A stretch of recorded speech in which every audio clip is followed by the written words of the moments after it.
রামগোপাল বর্মার সঙ্গে সম্পর্ক শারীরিক নির্যাতনের শিকার থেকে শুরু করে এক রাতের মধ্যেই সুপারস্টার তকমা। মহারাষ্ট্রের এক মারাঠি পরিবারে জন্ম নেওয়া উর্মিলা মাতোন্ডকরের জীবন এমনই বর্ণময় অধ্যায়।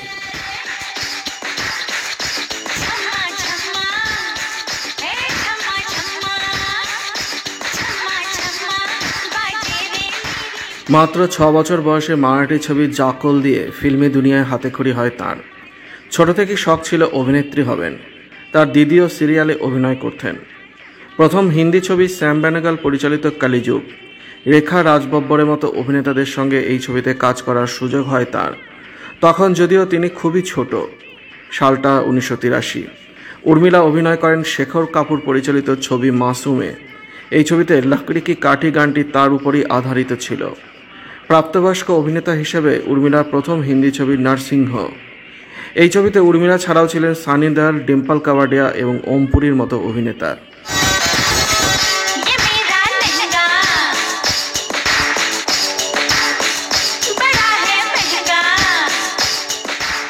বলিউড এবং দক্ষিণী ছবিতে পরপর কাজ করলেও স্টারডম যেন কিছুতেই ছুঁতে চাইছিল না উর্মিলাকে। অভিনয়ের প্রশংসা হচ্ছিল ঠিকই, কিন্তু সুপারস্টার ত্যাগ কিছুতেই পাচ্ছিলেন না তিনি।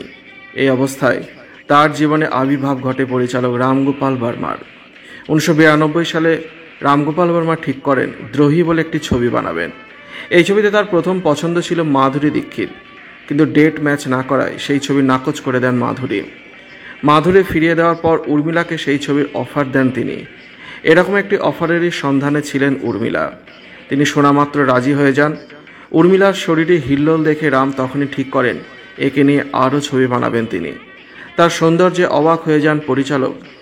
রামের নতুন অবসেশন হন উর্মিলা মাতোন্ডকর।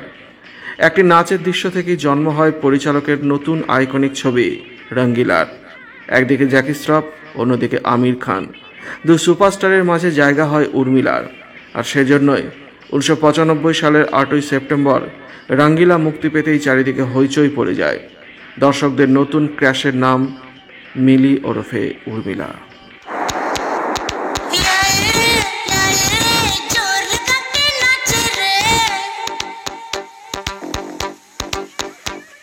এরপর বাকিটা ইতিহাস। এত বছর পরও উর্মিলা সে এআইরে আজও একই রকম জনপ্রিয়। এরপর আর পিছন ফিরে তাকাতে হয়নি উর্মিলাকে। এক রাতের মধ্যেই তিনি পেয়ে যান সুপারস্টার তকমা। আর রামও পণ করেন এই মেয়েকে তিনি সাফল্যের শীর্ষে নিয়ে যাবেন। হলেও তাই। রামের ছবি মানেই উর্মিলা।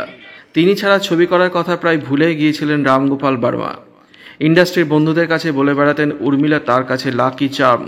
অন্যদিকে উর্মিলাও রামগোপালের পরিচয় দিতেন মেন্টর হিসেবে। অন্যদিকে উর্মিলাও তার গুরু রামের অনুমতি ছাড়া কোনো ছবিতে সই করতেন না। সুপারহিট ছবি দিল তো পাগল হ্যাতে করিশ্মা কাপুরের চরিত্রটি অফার দেওয়া হয়েছিল উর্মিলাকে, কিন্তু তিনি রাজি হননি, কারণ রামগোপাল বারণ করেছিলেন।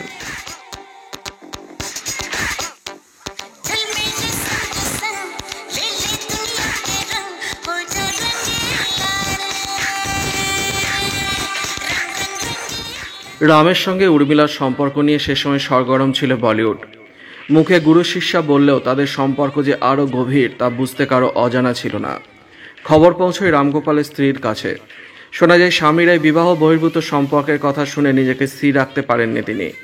চর মেরে বসেন উর্মিলাকে চর মানতে পারেননি রামগোপালও। স্ত্রীকে কয়েকদিনের মধ্যে ডিভোর্স দিয়ে দেন। সবই ঠিক চলছিল। ঠিক সেই সময় হঠাৎই রামের জীবনে প্রবেশ ঘটে অন্য নারীর। তিনি অন্তরা মালি। উর্মিলাকে ছেড়ে রামগোপাল মজেন অন্তরাতে। লিড রোলে উর্মিলার বদলে ক্রমশ নিতে শুরু করেন অন্তরাকে। আর উর্মিলা,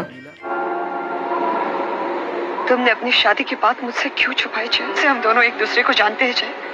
तुमने एक बार भी ये बात मुझसे क्यों नहीं बताई? लेकिन कर रही हो। तुम्हें नहीं मालूम क्यों कर रही हूँ? नहीं जय, क्या तुम नहीं जानते मैं तुमसे कितना प्यार करती हूँ जय? তার পায়ের তলার মাটি ক্রমশ সরে যেতে শুরু করে। যে মানুষটাকে এতদিন নিজের সবকিছু ভেবে এসেছিলেন, তার কাছ থেকে এমন ব্যবহারে ভেঙে পড়েন তিনি। ছবির অফারও কম আসতে থাকে। রামগোপালের ছবিতে পেতে শুরু করেন সাইড রোল। এদিকে এতদিন যাবৎ রামগোপালের ছত্রছায়ায় থাকার জন্য সেভাবে অন্য যোগাযোগ তৈরি হয়নি, তাই হাতে গোনা ছবি পেতে থাকেন তিনি। এদিকে বয়সও বাড়ছিল, পাল্লা দিয়ে বাড়ছিল প্রতিযোগিতা। ঐশ্বরিয়া ছাড়া সেই সময় এসে হাজির হন প্রীতি, রানী, প্রিয়াঙ্কারা। বেশ কিছু ছবি করেন উর্মিলা, কিন্তু বক্স অফিসে সেগুলি খুব একটা দাগ কাটতে পারেনি।